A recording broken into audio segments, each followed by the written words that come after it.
everybody! So here is Luna Delira again, and I'm here with another Reasonings in the Open video. As I always say when I start the videos of this segment, this is a purely experimental thing where I'm basically describing what is going through my mind. This time specifically, though, I'm going to explain a couple of concepts that are not that experimental at all, because I was thinking about something that my boyfriend told me, and I was trying to, well, I was actually doing nothing, if I have to be honest. I just had these concepts that my boyfriend described to me going through my mind, and I was seeing them clash constantly, and I wasn't figuring out um, how to put the pieces of the puzzle together, because when he tells me something, I am 100% sure that it makes sense.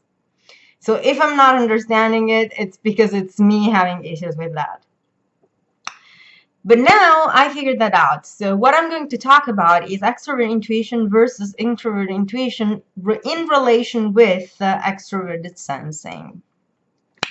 So one thing that he told me is that extrovert intuitive types, so extrovert intuition dominants and extrovert intuition auxiliaries, tend to feel kind of invaded by him because his expansive force is basically taking the place of the turf of their extrovert intuition. And that thing gave me a lot of food for thought, because like I was saying in my NFJ video, he also tells me that extroverted sensing is an expansive force, whereas introvert intuition is the hollow that is filled by extrovert sensing. So those like me who have weak introvert thinking know why I was being confused by this concept. But now I actually have it clear, and I actually understand what is going on and how these three functions work among themselves. Where do I start? First of all, we need to point out that extrovert intuition is basically the intuition of what is not there. That's how we can call it. Introvert intuitive types are constantly thinking about stuff that is not there. An example that I could make is the person to whom you're talking about. For example, I just got my new Samsung. If I were talking to an extrovert intuitive dominant and we're talking about how good this Samsung works and what it does and all this kind of stuff, the extrovert intuitive would instinctively answer, okay, that's interesting, but what about an iPhone? Does the iPhone do those things? Because the iPhone is not there, and the focus of extrovert intuition is always on what is not already taken, on what is not already filled. I made an example a lot of time ago in a video that I think I deleted with extrovert intuition being that kind of intuition that basically ideologically fills void spaces. So we're talking about, for example, an empty field. Extroverted intuition is going to imagine stuff in that field. Extroverted sensing instead is going to come there and build something in the field. And here is the thing. Introverted intuition is the thing that says there's an empty field out there and you can feel it. Extroverted sensing will go and fill the field. Extrovert sensing makes things happen. Extrovert intuition, on the other hand, likes to have this space empty so that it can fill it with as many things as it can come up with. So that's the deal. So basically, the balance among these functions in the image that I provided in my NFJ video would be that introverted intuition is the hollow in the cave, where basically there's this cave, and introverted intuition is the hollow, is the thing that isn't basically there, and that calls for being filled. Extroverted intuition would be basically the air, or the idea of what can be done with that cave that is temporarily empty. Whereas extroverted sensing is going to be the flood, the water that is going to fill the cavern. So introverted intuition is calling for that feeling. Extroverted intuition doesn't want that to happen.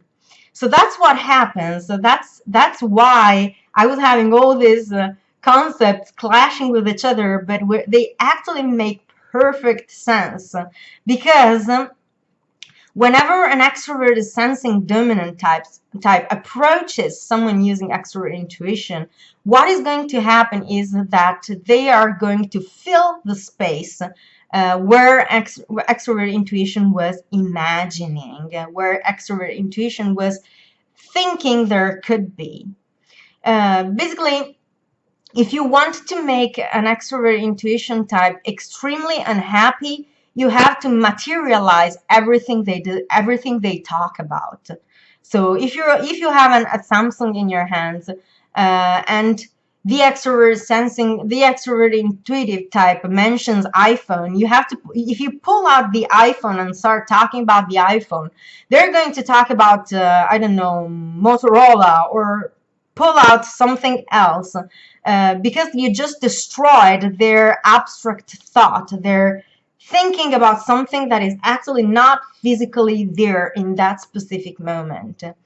So this is probably one of my shortest reasonings in the open videos, but I wanted to share this thing because I think it clarifies a lot about the functions. I can add another thing about extroverted intuition, and that's one thing that makes an I dominance ignore extroverted intuitive types like big time. They tend to kind of dream about meeting you. They tell you, they give you a date, like we can meet. Let's say it's a friend, and this friend is gonna tell you, how about we meet Friday at this pub, because I would love to go there and spend some time with you. And you're going to be like, okay, yeah, that's no problem. I'm free on Friday. Then on Friday, you're going to receive a call from the extrovert intuitive that is going to tell you, I'm sorry, but I'm busy tonight. I have a problem. I had a sudden blah, blah, blah. How about next Friday? And it's going to go like that non-stop for as long as the person feels like they want to imagine being out with you, and they do not really actually physically care about spending the time with you. That's how it feels, at least as far as I have seen it. It actually happened to me with an ENFP girl.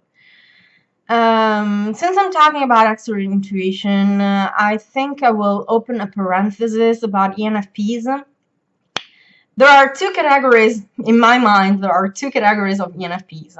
And these two categories of ENFPs are developed ENFPs and underdeveloped ENFPs.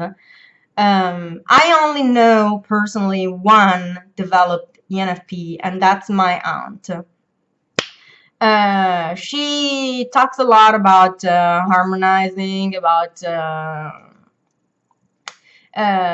being in harmony and trying to make the environment harmonious and so on.